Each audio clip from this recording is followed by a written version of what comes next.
everyone, welcome to Being Bankers. This is Sandhya and today our topic for discussion is on banker-customer relationship.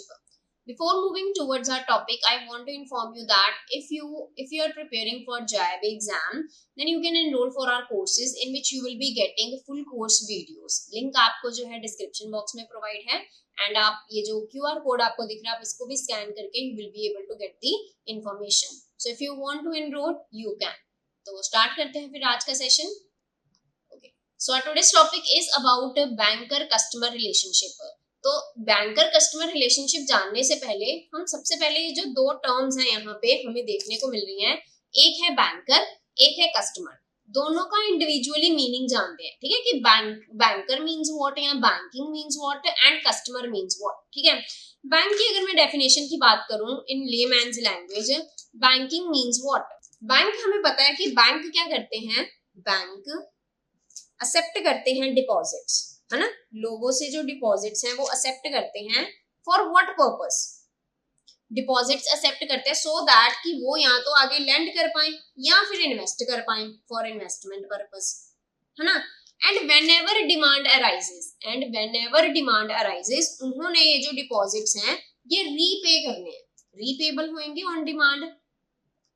जब ये depositor है वो अपना पैसा लेने आएगा, बैंक ने क्या है रीपे करना है. ठीक है, रीपेबल होंगे ऑन डिमांड या फिर बाय चेक, ड्राफ्ट, अदरवाइज. ठीक है, ये जो डिपॉजिट्स हैं ये क्या करने हैं, रीपे करने हैं. ये बैंक का काम है ना.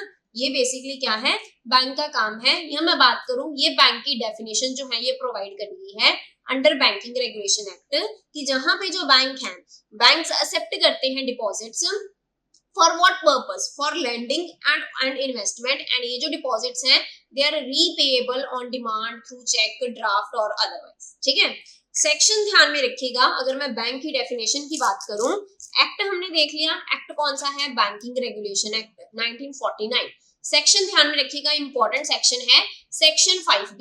ठीक है, section 5B of banking regulation act that is saying that banking means what, accepting for the purpose of lending or investment of deposits of money received from public. जो पैसा हमने यहाँ पे पब्लिक से डिपॉजिट के रूप में लिया है उसे फर्दर लेंड करना या इन्वेस्टमेंट पर्पस के लिए वो जो पैसा है उसका यूज करना. एंड ये जो डिपॉजिट्स है that is repayable on demand और otherwise and withdrawable by cheque, draft और अदरवाइज. ठीक है, सो ये सिंपल सी डेफिनेशन है बैंक की. लीगल डेफिनेशन अवेलेबल है बैंक की under banking regulation act section 5 subsection B के तहत. अभी देखते हैं कि कस्टमर की डेफिनेशन क्या है. अगर मैं लीगल डेफिनेशन की बात करूं, जैसे हमने ऊपर डिस्कस करा कि बैंक की क्या है, एक पर्टिकुलर एक्ट है जिसमें ये डिफाइन है ना, बैंक की डेफिनेशन गिवन है. क्या ऐसा कस्टमर कहीं डिफाइन है? तो इसका आंसर है नो. कोई लीगल डेफिनेशन अवेलेबल नहीं है कस्टमर की, लेकिन हम कस्टमर की डेफिनेशन को फ्रॉम डिफरेंट जजमेंट हम ड्राइव करते हैं. फॉर एग्जाम्पल अगर मैं नेगोशिएबल इंस्ट्रूमेंट एक्ट की बात करूं, तो नेगोशिएबल इंस्ट्रूमेंट एक्ट का सेक्शन 131 इसके अकॉर्डिंग आप किस पर्सन को कस्टमर बोलोगे, जिन्होंने यहाँ पे ओपन करवाया है अकाउंट बैंक में. ठीक है, जिस पर्सन ने यहाँ पे ओपन करवाया है अकाउंट बैंक में वो बैंक के पॉइंट ऑफ व्यू से उसका क्या है, कस्टमर है. ठीक है, जो भी प्रॉपर रूल्स एंड रेगुलेशंस हैं, जो भी डॉक्यूमेंट सबमिट करवाने थे वो सबमिट करवा के हमने यहाँ पे क्या है प्रॉपर केवाईसी नॉर्म्स को फॉलो करते हुए हमने यहाँ पे क्या है अकाउंट ओपन करवाया है, वो पर्सन बैंक के पॉइंट ऑफ व्यू से क्या होगा, कस्टमर होगा. या फिर अगर मैं केवाईसी गाइडलाइंस की बात करूं, तो जो पर्सन यहाँ पे फाइनेंशियल ट्रांजैक्शन करता है, फाइनेंशियल मतलब मनी रिलेटेड, फाइनेंस रिलेटेड. ठीक है, फाइनेंशियल ट्रांजैक्शन करता है किसी भी रिपोर्टिंग एंटिटी के साथ. रिपोर्टिंग एंटिटी यानी अगर मैं अभी की बात करूं तो रिपोर्टिंग एंटिटी का मतलब यहाँ पे क्या होगा, जो भी फाइनेंशियल इंस्टीट्यूशन है जैसे बैंक हो गया, है ना. बैंक के साथ अगर आप यहाँ पे फाइनेंशियल ट्रांजैक्शन कर रहे हो तो वो जो इंडिविजुअल है वो क्या कहलाएगा, कस्टमर कहलाएगा from the point of view of a guide. ठीक है, ये ध्यान में रखना कि कोई लीगल डेफिनेशन नहीं है जैसा बैंक की गिवन है. एक्ट जो है banking regulation act section 5B, ऐसा कस्टमर की डेफिनेशन नहीं है, लेकिन हम कस्टमर की डेफिनेशन को ड्राइव करते हैं फ्रॉम डिफरेंट जजमेंट्स. सबसे पहला नेगोशिएबल इंस्ट्रूमेंट एक्ट का सेक्शन 131 जो कहता है कि अगर कोई पर्सन अकाउंट ओपन करवाता है तो वो कस्टमर कहलाएगा. केवाईसी गाइडलाइंस के अकॉर्डिंग अगर कोई पर्सन फाइनेंशियल ट्रांजैक्शन करता है विद रिपोर्टिंग एंटिटी, यहाँ मैं कहूँ बैंक्स के साथ, फाइनेंशियल इंस्टीट्यूशन के साथ, वो इंडिविजुअल यहाँ पे क्या कहलाएगा, कस्टमर कहलाएगा from the point of view of bank. I hope so the thing is clear to you. Now next जो है क्वेश्चन है. ठीक है, क्वेश्चन आप अटेम्प्ट कीजिएगा, कमेंट बॉक्स में कमेंट कीजिएगा कि when a customer deposit money, हमने यहाँ पे देखा कि जो पर्सन है ना, जो कस्टमर है वो पैसा जमा भी करवा सकता है बैंक में, डिपॉजिट भी करवा सकता है एंड विड्रॉ भी करवा सकता है। अगर यहाँ पे कस्टमर ने डिपॉजिट करवाया है पैसा बैंक के पास, customer becomes a lender and the bank becomes a borrower, the money hand over to the bank is a debt, the relationship between the bank and customer is what. तो simply यहाँ पे पूछा गया है कि अगर यहाँ पे कोई पर्सन, अगर यहाँ पे मान लो कोई पर्सन पैसा डिपॉजिट करवाता है बैंक में, अगर यहाँ पे कोई पर्सन पैसा डिपॉजिट करवाता है बैंक में, तो सिंपली आपसे पूछा गया है in case of deposit what is the relationship between customer and bank. ठीक है, what is the relationship between customer and bank, simply ये पूछा गया है। क्या डेटर एंड क्रेडिटर रिलेशनशिप होगा, क्रेडिटर एंड डेटर होगा, एजेंट एंड प्रिंसिपल का होगा, प्रिंसिपल एंड एजेंट का होगा। यही तो हमने डिस्कस करना आज के चैप्टर में कि क्या यहाँ पे बैंकर कस्टमर रिलेशनशिप है वो एग्जिस्ट करता है, जो भी यहाँ पे डिफरेंट सर्विसेज जो है बैंक प्रोवाइड करता है कस्टमर को अकॉर्डिंगली। ठीक है, अकॉर्डिंग टू दैट क्या रिलेशनशिप एग्जिस्ट होता है बिटवीन बैंक एंड कस्टमर। तो इन केस ऑफ डिपॉजिट आपसे पूछा गया, तो सबसे पहले डिस्कस कर लेते हैं। ठीक है, कि डिपॉजिट्स के केस में यहाँ पे किस तरीके से जो है चीजें रहेंगी, उसको एक बार के लिए पहले डिस्कस करते हैं। ठीक है, फिर क्वेश्चन के ऊपर आएंगे।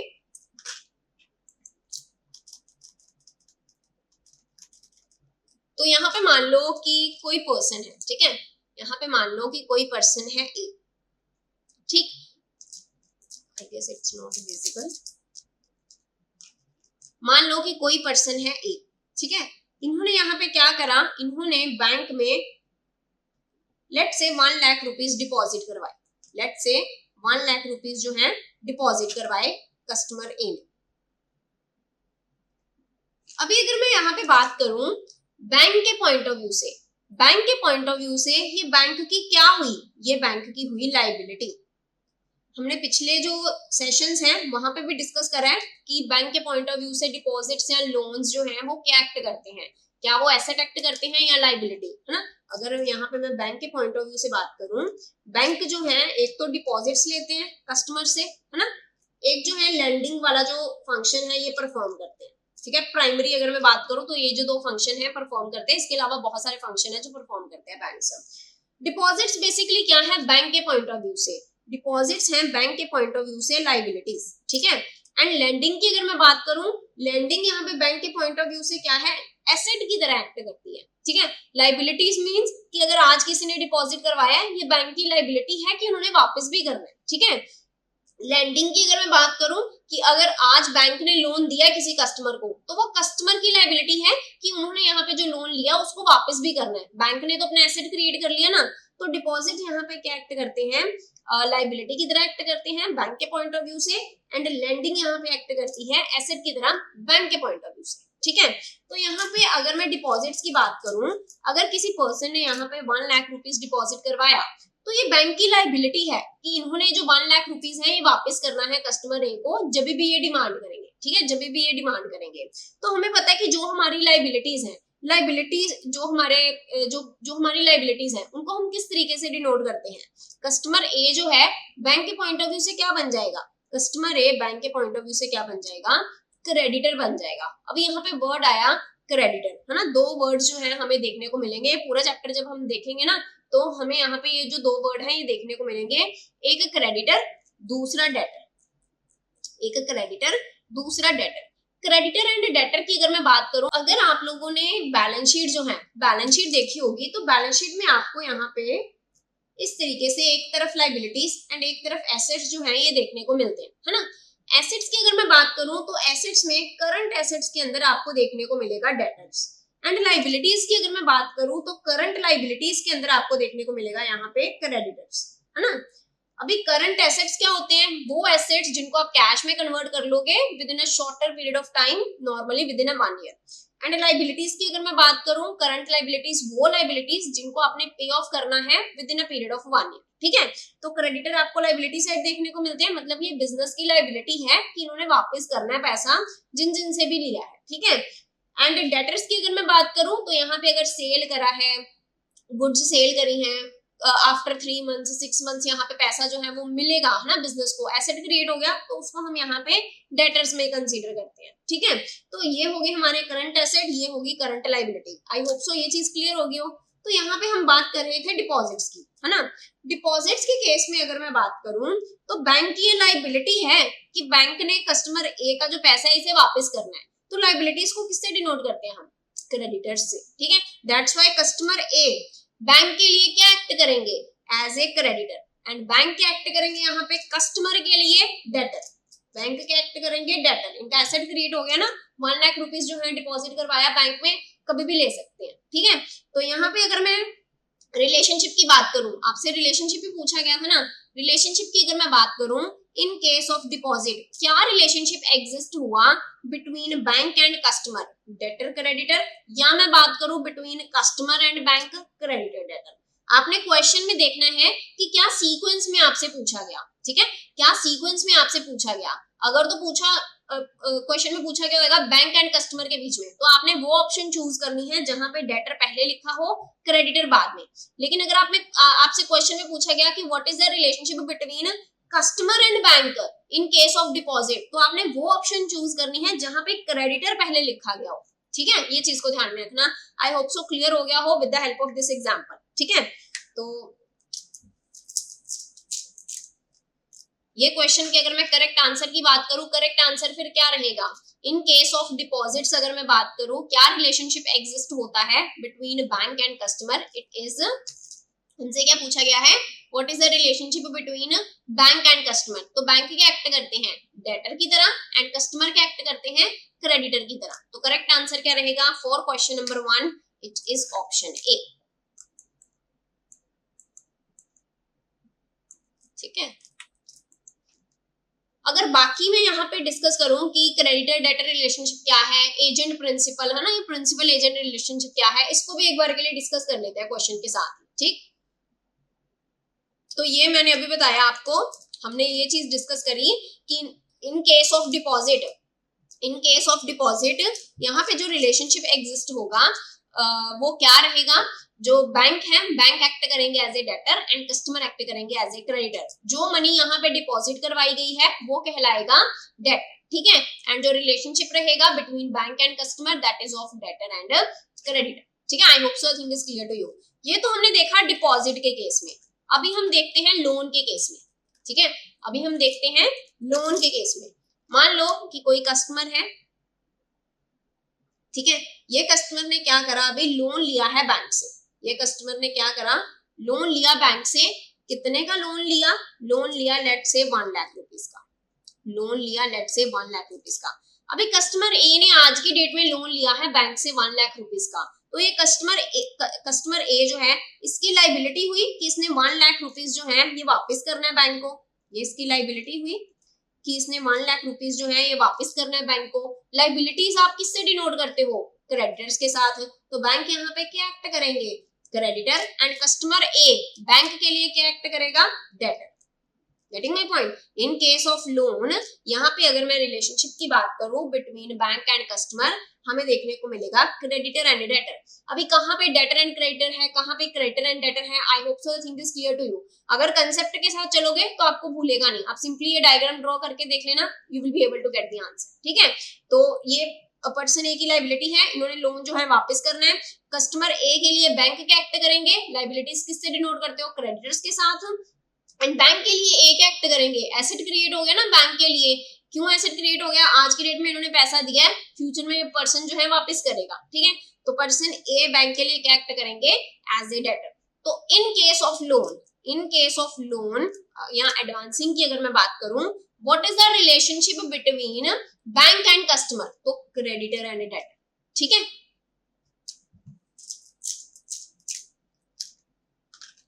तो यही बता रखा है creditor and debtor. When bank lend money to customer, जब यहाँ पे कस्टमर को यहाँ पे पैसा जो है लेंड करा जाएगा, कस्टमर बोरर हो गया, बैंक यहाँ पे लेंडर हो गया, तो यहाँ पे जो रिलेशनशिप एग्जिस्ट करेगा, बैंक क्या एक्ट करेंगे? क्रेडिटर की तरह एक्ट करेंगे from the point of view of customer, and customer क्या एक्ट करेगा? डेटर की तरह एक्ट करेगा from the point of view of bank, ठीक है। नेक्स्ट अगर मैं यहाँ पे बात करूं बैंक एज ए एजेंट, हम कई बार यहाँ पे स्टैंडिंग इंस्ट्रक्शंस देते हैं ना बैंक को, है ना, चेक के रिलेशन में कि चेक कलेक्ट करना है या हमारे बिहाफ के ऊपर सिक्योरिटीज को बाय कर लो, सेल कर लो, है ना, ये स्टैंडिंग इंस्ट्रक्शंस जो है वो देते हैं। तो फिर यहाँ पे बैंक क्या एक्ट करते हैं, हमारे लिए एज ए एजेंट काम करते हैं, है ना, हमारे लिए एज ए एजेंट एक्ट करते हैं। तो जहाँ पे बैंक जो है नंबर ऑफ फंक्शन जो है, एजेंसी फंक्शन जो है परफॉर्म करता है on the behalf of customer, तब वो एक्ट करता है as an agent. For example, जब बैंक हमारे बिहाफ के ऊपर बाय करे, सेल करे सिक्योरिटीज को, कलेक्ट करे चेक्स को, ठीक है, तो यहाँ पे जो रिलेशनशिप एग्जिस्ट होता है बिटवीन बैंक एंड कस्टमर वो कहलाता है एजेंट एंड प्रिंसिपल का, ठीक है, वो कहलाता है एजेंट एंड प्रिंसिपल का। बैंक एक्ट करते हैं as an agent and customer act करता है एज ए प्रिंसिपल, ठीक है। तो ये तीनों ही चीजें मेंशन थी क्वेश्चन में एंड तीनों ही हमने डिस्कस कर ली। आई होप सो क्लियर हो गया हो कि debtor creditor relationship, creditor debtor, agent principal relationship basically क्या है। अभी मूव ऑन करते हैं नेक्स्ट क्वेश्चन के ऊपर। So here is the next question. Now tell me, in case of locker facility, in case of locker facility, हमें पता है कि बैंक जो है लोकर फैसिलिटी भी प्रोवाइड करते हैं, है ना, हम जो लोकर है, स्पेस जो है वो ले सकते हैं ना बैंक से अपने वैल्यूएबल्स को वहां पे रखने के लिए। तो in case of locker facility what is the relationship between bank and customer? क्या लेसर एंड लेसी का रिलेशनशिप होगा, डेटर एंड क्रेडिटर का होगा, बेली एंड बेलर का होगा, एजेंट एंड प्रिंसिपल का होगा? तो ये जो क्वेश्चन है ना, रिलेशनशिप समझने से पहले हम देखते हैं कि लीज का कॉन्सेप्ट बेसिकली क्या है। जब आप लीज का कॉन्सेप्ट समझ लोगे तो आप इसके साथ रिलेट कर लोगे, ठीक है। लीज की अगर मैं बात करूं, जैसे मान लो कि कोई पर्सन है ए, ठीक है, पर्सन ए के पास मान लो कि पर्सन ए के पास मान लो कि एक्स वाई जेड, ये 3 लैंड्स जो है ना, इसके पास पर्सन ए के पास 3 लैंड्स अवेलेबल हैं, जिसमें से 2 लैंड के ऊपर तो ये रहता है, एक्स एंड वाई जो लैंड का एरिया है इसमें तो ये रहता है। जो जेड वाला लैंड का एरिया है ना, ये मान लो वैकेंट पड़ा, ये मान लो वैकेंट पड़ा है। एक्स वाई जेड इसने अपनी जो लैंड है ना इसको 3 पार्ट्स में डिवाइड कर रखा है, 2 पार्ट्स में ये रहता है, 1 पार्ट जो है ना ये क्या है, वैकेंट है। वहीं पे कोई पर्सन है बी, ठीक है, पर्सन बी क्या है, चाहता है कि मुझे करना है बिजनेस, मुझे करना है business, he has an idea, he want to implement that idea, but for that he need a space, ठीक है, for that he need a space, लेकिन वो बाय नहीं कर सकता, ठीक है, इतना एक्सपेंसिव, इतनी कॉस्ट जो है वो बेयर नहीं कर सकता, उसे क्या चाहिए, स्पेस चाहिए टू इम्प्लीमेंट दिस आइडिया अपना बिजनेस करने के लिए। तो पर्सन बी जो है पर्सन ए के पास गया एंड पर्सन ए को बोला कि आपके पास ये जो वैकेंट लैंड पड़ी है ना, मेरे को एक स्पेसिफिक पीरियड के लिए आप मेरे को ये क्या कर दो, ये वैकेंट लैंड मेरे को दे दो, इसके लिए मैं आपको पीरियोडिक बेसिस के ऊपर यहाँ पे क्या करूंगा, पेमेंट करूंगा, पीरियोडिक बेसिस के ऊपर यहाँ पे मैं क्या करूंगा, पेमेंट करूंगा, एक स्पेसिफिक पीरियड के लिए आप ये जो लैंड है ये मेरे को दे दो, ठीक है, ऑनरशिप नहीं यहाँ पे ट्रांसफर होगी, लेकिन for a specific period of time, for a specific amount, ठीक है, जो पीरियोडिकली रिसीव होएगी, उसके एक्सचेंज में यहाँ पे जो वैकेंट लैंड है ये पर्सन बी को मिल जाएगी। ये जो पूरा यहाँ पे हमें देखने को मिला ए एंड बी के बीच में, ये कहलाया लीज, ये कहलाया लीज। पर्सन ए यहाँ पे क्या कहलाए, लेसर, एंड बी क्या कहलाए यहाँ पे, लेसी, ठीक है। यहाँ पे इन्होंने स्पेस जो है अपनी यहाँ पे पर्सन बी को दी, ये कहलाएगा हमारा कॉन्ट्रैक्ट ऑफ लीज, ठीक है, ये कहलाएगा कॉन्ट्रैक्ट ऑफ लीज। यहाँ पे मैंने एग्जांपल ली है लैंड की, कोई एसेट भी हो सकता है, ठीक है, कोई मान लो मशीनरी है, ट्रक है, उसे आप लीज के ऊपर दे रहे हो, ठीक है, ये चीज भी हो सकती है। तो जो पर्सन यहाँ पे दे रहा है ना, जो पर्सन यहाँ पे दे रहा है लीज के ऊपर वो कहलाएगा लेसर, एंड जिसको ये मिल रहा है वो कहलाएगा लेसी, ठीक है। ये तो हो गया हमारा लीज का केस। यहीं पे अगर मैं बैंक की बात करूं, बैंक भी क्या करते हैं, बैंक भी हमें एक स्पेस प्रोवाइड करते हैं, किस फॉर्म में, लॉकर की फॉर्म में, एक कैबिनेट, एक लॉकर जो है प्रोवाइड करा जाता है ना कस्टमर को। तो यहाँ पे अगर मैं बात करूं लॉकर के केस में between customer and bank, locker के केस में between customer and bank, bank जो है एक स्पेस जो है प्रोवाइड करते हैं ना, ठीक है, एंड इसके लिए यहाँ पे इनसे क्या है, पीरियोडिक बेसिस के ऊपर पेमेंट जो है ये करी जाती है, ठीक है, जो पे करता है कस्टमर ए बैंक को, ये स्पेस प्रोवाइड कर रहा है कस्टमर ए, सॉरी बैंक किसको, कस्टमर ए को, सो दैट कि अपनी जो भी वैल्यूएबल्स हैं ये वो लॉकर में रख सकें। तो एक स्पेस प्रोवाइड करेगी ना यहाँ पे भी, तो ये सेम लीज जैसा हुआ। तो यहाँ पे जो स्पेस प्रोवाइड कर रहा है वो कौन हुआ, लेसर, एंड जिसको ये स्पेस प्रोवाइड करी गई वो कौन हुआ, lessee. I hope so thing is clear to you कि in case of locker, what is the relationship between bank and customer? It is of lessor and lessee. It is of lessor and lessee. तो I hope so thing is clear to you. Correct answer क्या रहेगा question number 2 के लिए? It is option A.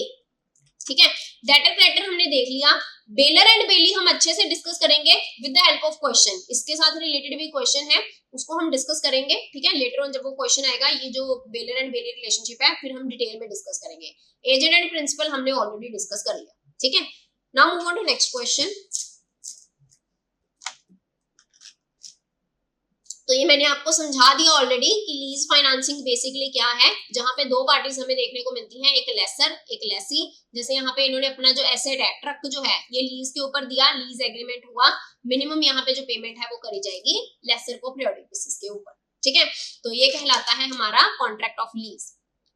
Then next question is what kind of relationship is formed between a bank and a consumer when a bank advances loan to customer. तो अभी आप quickly ये जो question है इसका answer कर दो, क्योंकि हम इसके साथ रिलेटेड कंसेप्ट जो है ऑलरेडी डिस्कस कर चुके हैं. तो अगर यहाँ पे लोन प्रोवाइड करा जाए कस्टमर को, तो वो केस में क्या रिलेशनशिप एग्जिस्ट होगा? क्या बेली एंड बिलर का होगा, डेटर एंड क्रेडिटर का होगा, एजेंट एंड प्रिंसिपल का होगा, या क्रेडिटर एंड डेटर का होगा? तो जब भी यहाँ पे लोन का केस रहेगा, वही एग्जाम्पल को आप ले लो, जब भी यहाँ पे लोन का केस रहेगा, तो लोन के केस में यहाँ पे अगर बैंक ने लोन दिया है कस्टमर ए को ₹1 लाख का, तो ये कस्टमर ए की क्या होगी? लाइबिलिटी होगी. ये कस्टमर ए की क्या होगी? लाइबिलिटी होगी. बैंक क्या एक्ट करेंगे कस्टमर ए के लिए? क्रेडिटर, कि भाई मेरा क्रेडिटर है, मेरे को पे करना है, लाइबिलिटी होगी. एंड बैंक के लिए ए क्या एक्ट करेंगे? As a debtor. बैंक के लिए ए क्या एक्ट करेंगे? As a debtor. हमें पूछा गया है relationship between bank and customer. तो bank is creditor and customer is debtor. तो क्या ऑप्शन यहाँ पे सही रहेगी? Option D. ठीक है, क्या ऑप्शन यहाँ पे सही रहेगी? Option D. I hope so clear हो गया हो सभी को. अगर आपका कोई डाउट रहता है, do comment in the comment box. ठीक है, कमेंट बॉक्स में जरूर बताइएगा. देन नेक्स्ट इज, तो यहाँ पे आपसे पूछा गया कौन सी स्टेटमेंट सही नहीं है? Untrue statement in relation to bank's customer. Legal definition of customer is available based on the judgment defined under section 131 of Negotiable Instrument Act, define as per KYC guideline, या none of the above. मतलब इनमें से कोई भी आपको untrue नहीं लग रही, सारी ही सही है, then go for option D. Otherwise do let me know the most appropriate option according to you. तो अगर मैं कस्टमर की बात करूँ, सबसे पहले हमने डिस्कस ही यही करा था कि बैंक की डेफिनेशन क्या है एंड कस्टमर बेसिकली क्या है. तो कस्टमर की अगर मैं बात करूँ KYC गाइडलाइंस के अकॉर्डिंग, कौन पर्सन है जो कस्टमर कहलाएगा? वो पर्सन जो फाइनेंशियल ट्रांजैक्शन करेगा विद रिपोर्टिंग एंटिटी, है ना. वो पर्सन जो फाइनेंशियल ट्रांजैक्शन करेगा विद रिपोर्टिंग एंटिटी, वो कहलाएगा customer according to KYC guideline. And यहाँ पे अगर मैं नेगोशिएबल इंस्ट्रूमेंट एक्ट की बात करूं, तो इसके अकॉर्डिंग कौन है कस्टमर? जिन्होंने यहाँ पे ओपन करवाया अकाउंट बैंक के पास, वो बैंक के लिए क्या एक्ट करेंगे? As a customer according to section 131 of negotiable instrument act. तो ये दोनों ही स्टेटमेंट क्या हुई? करेक्ट हुई. स्टेटमेंट ए की बात कर लो, legal definition of customer is available, it's incorrect. ठीक है, ये जो स्टेटमेंट है ये करेक्ट नहीं है. क्यों? क्योंकि ऐसा कोई एक्ट नहीं है, ठीक है, जहां पे प्रॉपर्ली, जैसे बैंक है, बैंक की डेफिनेशन प्रॉपर्ली गिवन है ना, कि under banking regulation act section 5 subsection B के तहत बैंक की डेफिनेशन प्रॉपर अवेलेबल है. ऐसे लीगल डेफिनेशन कस्टमर की अवेलेबल नहीं है. तो स्टेटमेंट ए क्या होगी यहाँ पे? इनकरेक्ट.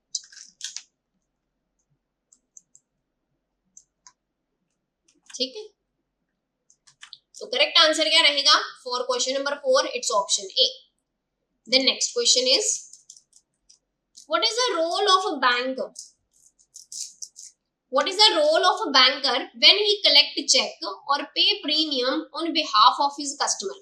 जब हम कस्टमर के बिहाफ के ऊपर कोई काम कर रहे हैं, कस्टमर के बिहाफ के ऊपर एक्ट कर रहे हैं, तो बैंक अपना एजेंसी फंक्शन परफॉर्म कर रहा है. बैंक क्या एक्ट कर रहा है? एज ए एजेंट काम कर रहा है अपने कस्टमर के लिए. तो ये वाले केस में बैंक का रोल क्या है?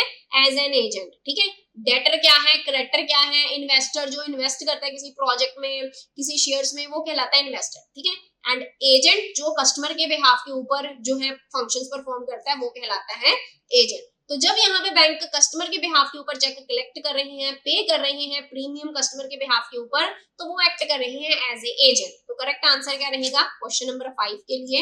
It is option D. ठीक है, द नेक्स्ट क्वेश्चन इज, तो नेक्स्ट स्टेटमेंट बेस्ड क्वेश्चन है जिसमें हम कंसेप्ट क्लियर करेंगे अपना बेलमेंट का। ठीक है, जिसमें हम कंसेप्ट क्लियर करेंगे अपना बेलमेंट का। ओके, तो सबसे पहले देख ही लेते हैं कि बेलमेंट बेसिकली है क्या, फिर आते हैं हम क्वेश्चन के ऊपर, सो दैट कि आप रिलेट कर पाओ ये स्टेटमेंट्स के साथ। ठीक है, let's say there is a person A. ठीक है, let's say there is a person A and person A का है फ्रेंड पर्सन बी, दोनों क्या है, फ्रेंड है। ठीक, पर्सन ए के पास क्या है, सपोज इनके पास है बाइक, पर्सन ए के पास क्या है, बाइक। जो पर्सन बी है, फ्रेंड है जो पर्सन ए का, मान लो इन्होंने अपने फ्रेंड सी को कहीं ड्रॉप करने जाना है, फॉर एग्जांपल रेलवे स्टेशन इनको क्या है, ड्रॉप करने जाना है पर्सन बी ने। पर्सन बी ने क्या बोला पर्सन ए को कि भाई तू मेरे को अपनी bike they they for a specific purpose. ये टर्म्स को ध्यान में रखिएगा, ये टर्म्स ही मिलके डेफिनेशन बनेगी बेलमेंट की। ठीक है, for a specific purpose, and जब ये पर्पस जो है ये कंप्लीट हो जाएगा, पर्सन बी ने क्या बोला पर्सन ए को कि आप मुझे ये जो बाइक है ये मेरे को बाइक दे दो, इसकी पोजेशन जो है मेरे को दे दो फॉर ए स्पेसिफिक पर्पस। जब ये पर्पस कंप्लीट हो जाएगा तो मैं आपको बाइक क्या है वापस कर दूंगा, मैं आपको बाइक क्या है वापस कर दूंगा। ये कहलाया बेलमेंट, ये कहलाया बेलमेंट। कैसे, यहाँ पे जो पर्सन ए है, पर्सन ए ने अपनी गुड्स को बेल करा पर्सन बी के पास for a specific purpose, and जब वो पर्पस कंप्लीट हो जाएगा पर्सन बी वापस कर देगा जो भी यहाँ पे गुड्स जो है ली है पर्सन ए से। ये केस में बाइक ली है, बाइक वापस कर देगा। तो पर्सन ए यहाँ पे क्या कहलाया, बेलर। पर्सन ए यहाँ पे क्या कहलाया, बेलर, एंड पर्सन बी यहाँ पे क्या कहलाया, बेली। पर्सन बी क्या कहलाया, बेली। एंड ये जो पूरा यहाँ पे हमें केस जो है ये देखने को मिला, इसे कहते हैं कॉन्ट्रैक्ट ऑफ बेलमेंट, इसे कहते हैं कॉन्ट्रैक्ट ऑफ बेलमेंट, जो कहाँ डिफाइन है, under section 148 of Indian contract act. ठीक है, under section 148 of Indian contract act. तो यहाँ पे पोजेशन ट्रांसफर करी गई फॉर स्पेसिफिक पर्पस, एंड जब वो पर्पस कंप्लीट हो जाएगा गुड्स जो है वापस कर दी जाएंगी यहाँ पे पर्सन ए को। ठीक है, एंड ये ग्रेचुइशियस एंड नॉन ग्रेचुइशियस हो सकता है फॉर जैसे मान लो कि ये तो फ्रेंड्स थे, इसके लिए पेमेंट थोड़ी लेगा पर्सन बी से कि भाई तू मेरी बाइक यूज कर रहा है, पेट्रोल यूज कर रहा है, इसके लिए पे कर, है ना। ये हुआ नॉन ग्रेचुइशियस। ग्रेचुइशियस कौन सा हुआ, जहां पे जब आप गुड्स बेल कर रहे हो उसके एक्सचेंज में आपको कुछ मिल रहा है, in return you will be getting, that is gratuitous. ठीक है, तो ये तो हुआ हमारा कॉन्ट्रैक्ट ऑफ बेलमेंट, ये हुआ हमारा कॉन्ट्रैक्ट ऑफ बेलमेंट। ऐसे ही हम बैंक के पास भी तो ऐसा करते हैं, है ना। एज अ कस्टमर हम बैंक के पास भी अपने जो वैल्यूएबल्स हैं, है ना, वैल्यूएबल्स हैं, गुड्स हैं, वो कस्टमर के पास सेफ कस्टडी में रखवाते हैं, सॉरी बैंक के पास हम सेफ कस्टडी में रखवाते हैं। तो हम भी यहाँ पे क्या एक्ट कर रहे हैं, हम भी यहाँ पे अपनी जो गुड्स हैं फॉर ए स्पेसिफिक पर्पस हम बैंक को दे रहे हैं।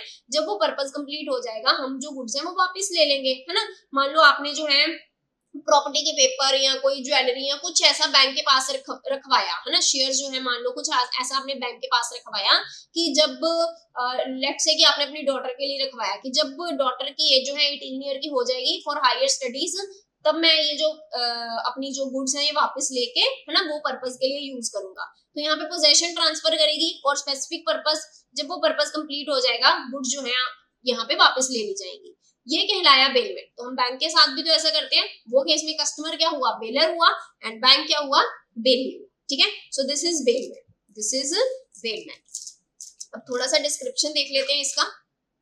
तो बेलमेंट की अगर मैं बात करूं, सबसे पहला डिफाइन कहाँ है, ये सेक्शन 148 के अंदर। ठीक है, बेलमेंट है क्या, जहां पे हम डिलीवरी ऑफ गुड्स करते हैं from one person to another for some purpose upon a contract, कि ये जो गुड्स हैं जब पर्पस अकम्प्लिश हो जाएगा तो ये गुड्स आपने वापस कर देनी है। ठीक है, तो ये जो गुड्स हैं आपने वापस कर देनी है according to the direction of the person delivering them. यही एग्जांपल के साथ मैंने आपको बताया कि person A and person B, उसने एक स्पेसिफिक पर्पस के लिए गुड्स ली, जब पर्पस कंप्लीट हो गया तो वो गुड्स वापस कर दी। Getting my point, this is bailment. And जो बेलमेंट है सिर्फ मूवेबल गुड्स के केस में होता है, इमूवेबल गुड्स के केस में नहीं होगा। ठीक है, प्रॉपर्टी, लैंड की अगर मैं बात करूं, मशीनरी एम्बेडेड टू अर्थ की अगर मैं बात करूं, जो इमूवेबल प्रॉपर्टी है या इमूवेबल गुड्स हैं उनके अगेंस्ट यहाँ पे बेलमेंट नहीं होगा, ओनली मूवेबल गुड्स। ये इंपॉर्टेंट पॉइंट है, इसको ध्यान में रखिएगा। ठीक है, so this is about bailment. I hope so the thing is clear to you. अभी क्वेश्चन डिस्कस करते हैं। तो क्वेश्चन में कुछ स्टेटमेंट्स हैं, तो स्टेटमेंट को ध्यान में रखते हुए यहाँ पे आपने करना है आंसर। सबसे पहला, section 148 of contract act, purchase of goods from one person to another for no purpose. क्या इसका मतलब बेलमेंट है? The person who delivered the goods is known as a pawner, while the person to whom the goods are delivered is known as pawnee. Bailment can be done for movable and immovable goods. Delivery of goods by one person to another for some purpose. Bailment is defined under section 172 of Indian Contract Act. तो कौन सी statement आपको यहाँ पे लग रही है सही? आपसे पूछा गया है करेक्ट स्टेटमेंट के रिलेशन में, ठीक है? कौन सी स्टेटमेंट आपको यहाँ पे लग रही है correct? Do let me know. क्या statement 1 and 4, statement 2, 3 and 4, statement 1, 3 and 4, या फिर स्टेटमेंट 4 एंड 5? एक और ऑप्शन है यहाँ पे, that is none of the above, ठीक है? That is none of the above. अगर आपको कोई भी करेक्ट नहीं लग रही, then go for option E. Otherwise do let me know the most appropriate answer for question number 6। अभी आप वीडियो, आपने कॉन्सेप्ट क्लियर कर लिया, वीडियो को पॉज करके एक बार के लिए अपने एंड के ऊपर ये क्वेश्चन अटेम्प्ट कीजिएगा। वन बाय वन करके स्टेटमेंट को डिस्कस करो and do let me know the correct answer for question number 6।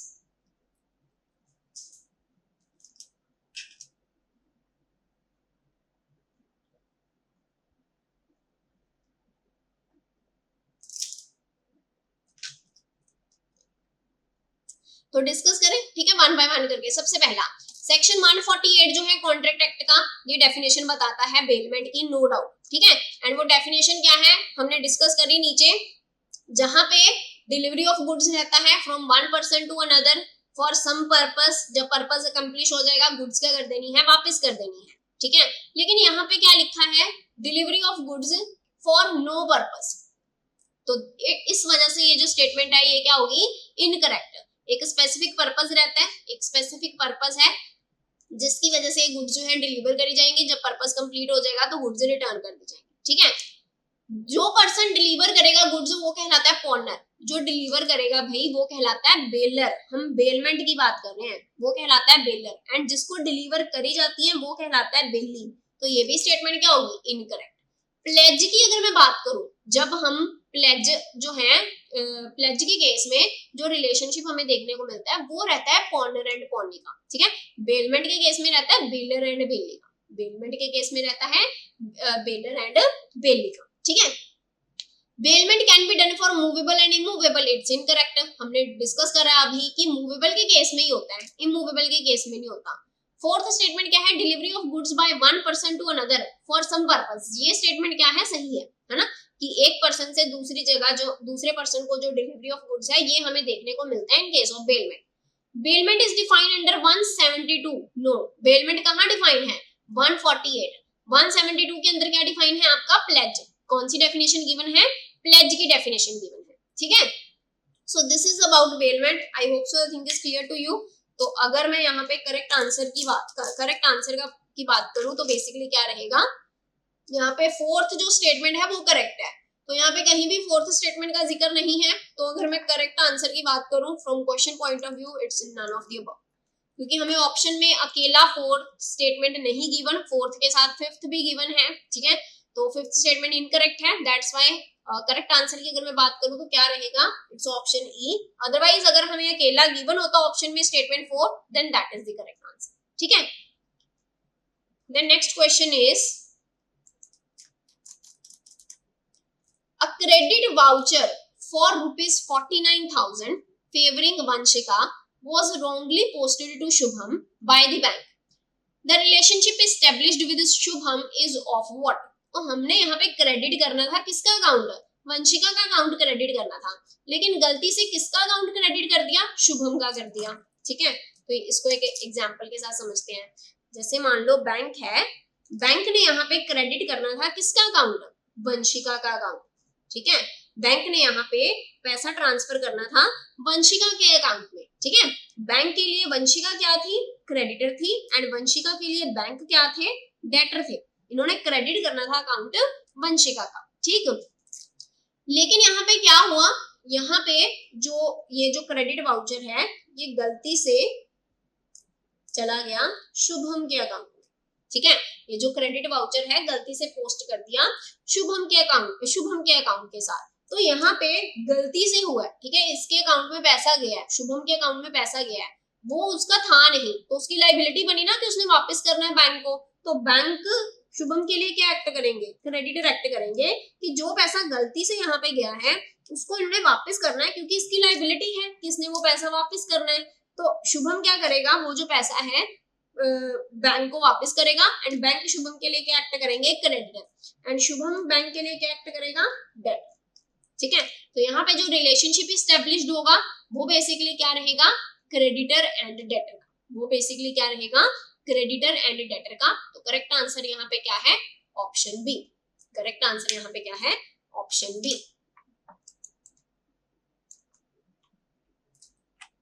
ठीक है,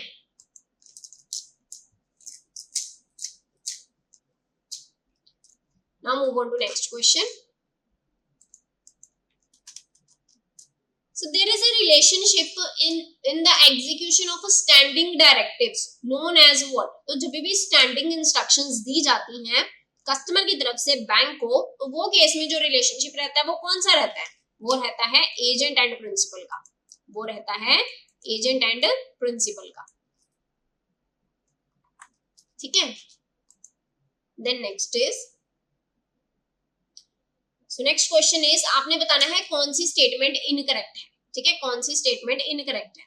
so a contract by which one party promise to save the other from loss cause to him by the conduct of the promisee और the conduct of the indemnity holder is called contract of indemnity.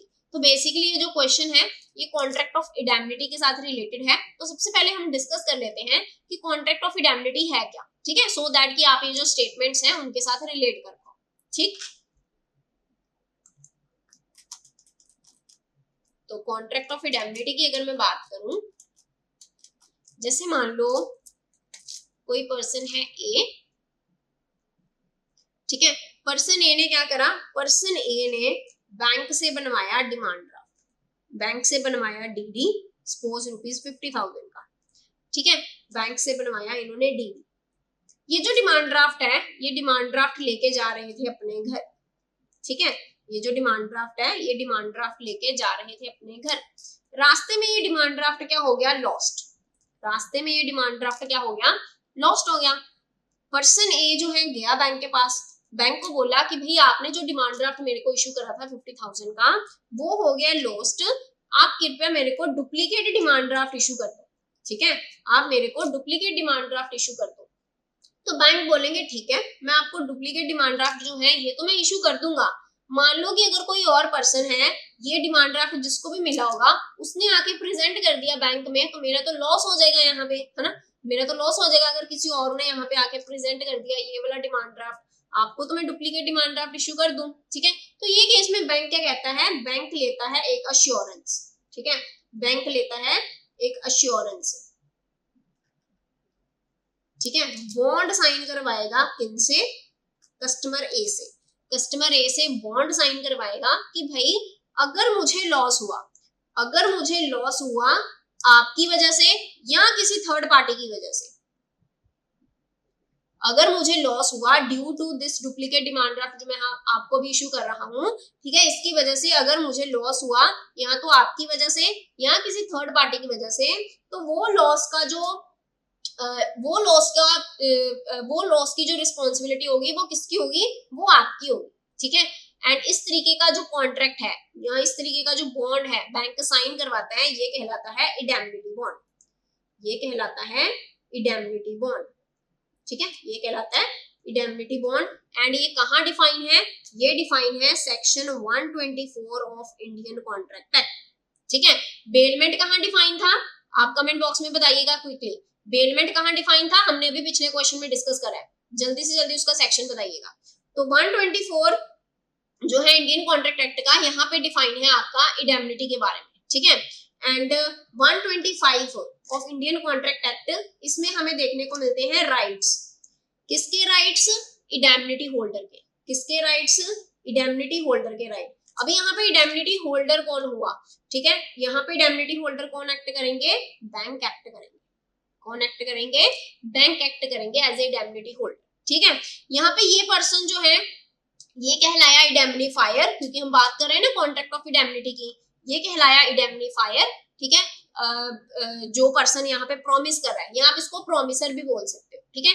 And ये कहलाएगा indemnified या promisee, ये कहलाएगा indemnified या promisee. Bank कहलाएगा indemnified या promisee, person ये कहलाएगा इंडेमनीफायर या प्रोमिसी, ठीक है। एंड इसको आप इंडेमनीफाइड या प्रोमिसी भी बोल सकते हो या इंडेमनिटी होल्डर भी बोल सकते हो, ठीक है। सो ये है हमारा contract of indemnity in case of duplicate demand draft, in case of duplicate FD, वो केस में हमें ये जो है ये देखने को मिलता है, ठीक है। तो अभी डिस्कस करें क्वेश्चन। तो क्वेश्चन में सबसे पहली स्टेटमेंट क्या है, a contract by which one party promise to save the other from loss cause to him by the conduct of the promisee. यहाँ पे वर्ड है प्रोमिसी, लेकिन ये जो कॉन्ट्रैक्ट ऑफ इंडेमनिटी है इसमें बेसिकली प्रॉमिस जो इंडेमनीफायर है वो बेसिकली कहलाता है प्रोमिसर, ना कि प्रोमिसी, ठीक है। जिस पर्सन ने यहाँ पे बोला कि मैं प्रॉमिस करता हूँ कि अगर आपको लॉस हुआ तो I will bear that loss, वो पर्सन है प्रोमिसर, ना कि प्रोमिसी। जिसको ये चीज बोली गई है वो कहलाया प्रोमिसी, ठीक है। सो दैट्स व्हाई स्टेटमेंट क्या हो गया, इनकरेक्ट। यहाँ पे वर्ड क्या आना था, प्रोमिसर, ना कि प्रोमिसी, ठीक है।